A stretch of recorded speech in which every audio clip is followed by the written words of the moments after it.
Hey folks, this is Aidalee with Dad's Gaming Addiction, and today I'll be talking a little bit about PaoPao the demo. This plays pretty much like PlateUp, where you can adjust the appliances and furniture in your kitchen for maximum efficiency. But there's a story and a whole world out there where you can talk to characters, get on a boat, and travel to various places, but most importantly, gather your own ingredients by buying them in shops and fishing.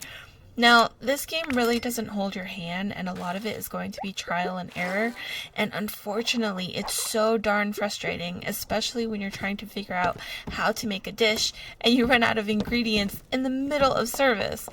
The controls take some serious getting used to. At least with the Overcooked series, it's a simple pick up, drop off, interact.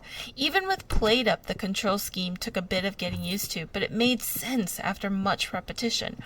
With PaoPao, some of the game mechanics were a bit confusing. For example, you can't plate something that you're holding. You have to put the plate down first and then go back to get the ingredient to place it. You can't even mesh ingredients together unless they're on a tray or a plate first. So there's a ton of running back and forth. Customers are semi-patient, but when using the oven, things take forever, so you're probably going to miss a dish or two or three. There's also a delay in chopping and picking things up, so you can't serve it as quick as you really want to if you're an overcooked aficionado.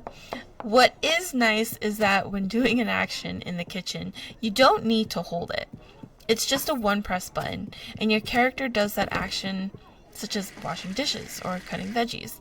Little things like that make the game playable and satisfying.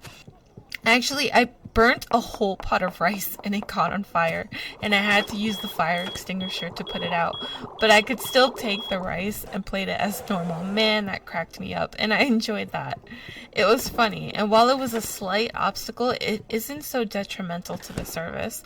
But it was the lack of camera rotation in an open world, and no controller sensitivity, and no WASD movement, only edge screen scrolling when arranging your kitchen, that really did me in. When I play a game like this, it usually clicks, but if I'm still fumbling around and getting frustrated with the controls after about an hour, then that's a no from me, dog. I'd rather play PlateUp, Diner Dash, or Chef Life Simulator, which is really annoying because I want to play and like this game, but the negatives just far outweigh the positives for me at the moment.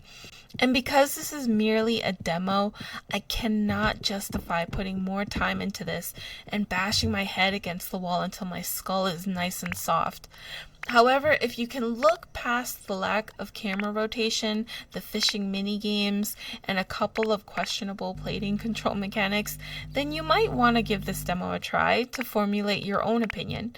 In the meantime, don't forget to like and subscribe, and I will catch you all next time. Bye guys!